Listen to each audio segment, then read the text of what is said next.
Hi Jenny, welcome to CNN the CCSD School Bus Las Vegas.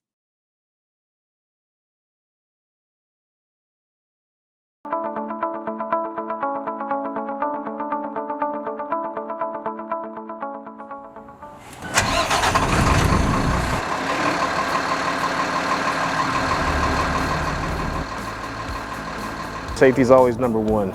The thing is, there's so many different things that happen out on the road in the blink of an eye. If you have the mind frame of, I must be safe before anything else, safety before schedule, safety above all, it becomes a lot easier. The pressure is lifted off of you because I can't control what's on the road. I also have to be mindful of everything that's on my bus, all my 80 children, 60 children, however many children I'm carrying. Because literally, in my eyes, that's something that I cannot replace. Scan our intersections before we enter them.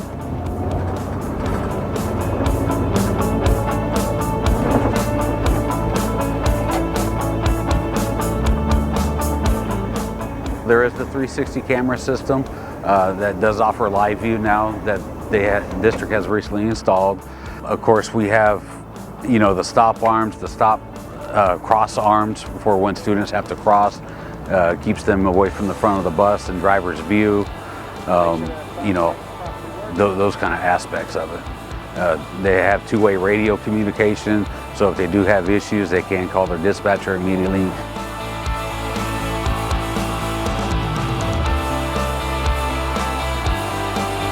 We do 20 hours of classroom and 20 hours of behind the wheel minimum.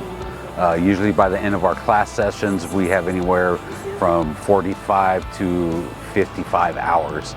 And it doesn't just stop once you leave here as a new driver. We continue training throughout the year. So the dots on the ground represent the danger zone around the bus and for proper mirror adjustments for the drivers to be able to set their mirrors and know where to set them every day when they get in their vehicle.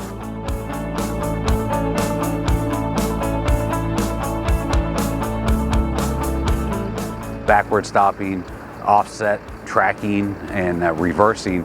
Basically, that's just to have common knowledge of the length of your vehicle, the spacing of it, and the control, and to make sure your proper mirror usage while backing up.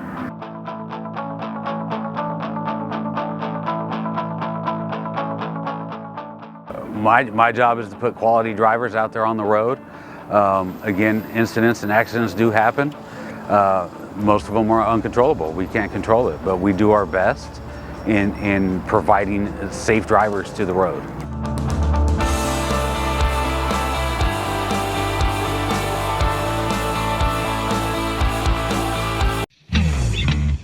Ten-second trivia. What is car sales? GMC, Ford, Honda, Kia.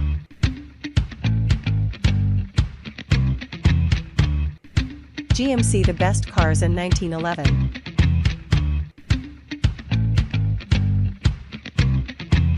GMC in 1911. Roots to the GMC brand can be traced to 1900, when the Grabowski Motor Company was established. 3. By brothers Max, 1874 to 1946, and Morris Grabowski, 3, in Detroit, and renamed Rapid Motor Vehicle Company in 1902 when the brothers moved operations to Pontiac, Michigan. In 1909, William C. Durant gained control of Rapid Motor Vehicle Company and made it a subsidiary of his General Motors Company.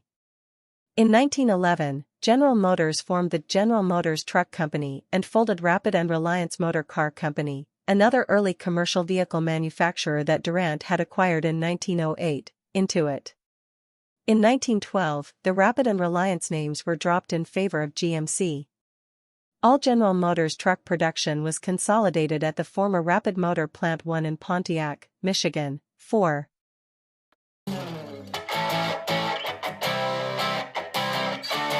For 10 out of 10, the Hoover Dam is a concrete arch gravity dam in the Black Canyon of the Colorado River, on the border between the U.S. states of Nevada and Arizona. Constructed between 1931 and 1936, during the Great Depression, it was dedicated on September 30, 1935, by President Franklin D. Roosevelt. Its construction was the result of a massive effort involving thousands of workers, and cost over 100 lives.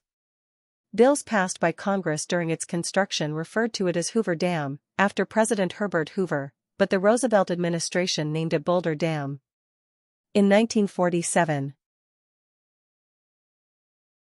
This surprisingly lush landscape has been coaxed from the desert with water from the Carson River. A series of reservoirs captures the water. A wide-ranging irrigation system delivers it to farms and homes. It's part of a statewide network designed to help nearly bone-dry Nevada make the most out of every drop of water it gets. And nothing else in that network, or just about anywhere else, does that job in a bigger way than this icon of American ingenuity, the Hoover Dam. The dam was constructed on the Colorado River. All too often, this powerful river was overflowing its banks, flooding fields and causing millions of dollars in crop damage, while other farmers weren't getting the water they needed. So, in 1929, the U.S. government announced that it would try to tame this wild river by constructing what was then the world's largest dam. Launched in the midst of the Great Depression, word of the Hoover Dam project triggered a flood of hungry workers from across the country into Nevada. For the next 5 years, they labored here in up to 100-degree conditions. It wasn't just grueling, it was also extremely dangerous. Men known as high scalers clambered along the cliffs at the river's edge and then dangled down hundreds of feet on ropes to drill holes for dynamite that blasted away the canyon walls. Then, the lowest paid workers, called muckers, used shovels to scoop up the dynamited rock for removal. Dozens of others labored deep underground, drilling out 4 3/4-mile tunnels that would temporarily divert the raging Colorado River around the site. Falling rocks, carbon monoxide, tough bosses, and long hours created dangerous conditions. At least 96 workers were killed on the job. If it had been built in a single continuous pour, the concrete would have taken more than a century to cool. So workers had to build the 726-foot-high dam 5 feet at a time, using individual buckets of concrete that sped down to them on cables every 78 seconds. It's still possible to see these individual pores etched in the face of the curve.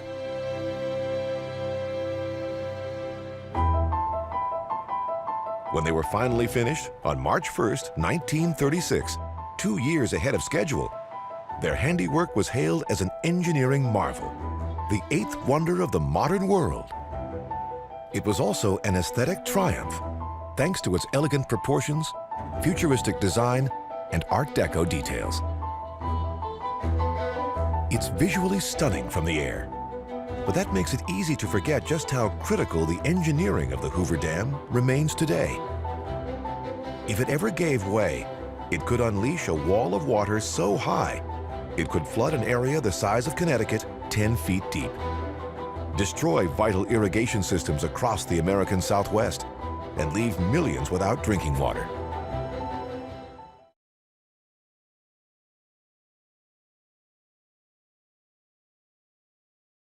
We made it the world's biggest dam at the time of its construction. Hoover Dam solved the problem of the overflowing Colorado River with sleek design and brilliant American engineering. Since about 1900, the Black Canyon and nearby Boulder Canyon had been investigated for their potential to support a dam that would control floods, provide irrigation water, and produce hydroelectric power. In 1928, Congress authorized the project. The winning bid to build the dam was submitted by a consortium named Six Companies Incorporated, which began construction in early 1931. Such a large concrete structure had never been built before, and some of the techniques used were unproven. The torrid summer weather and lack of facilities near the site also presented difficulties. Jenny, great to see you, CNN.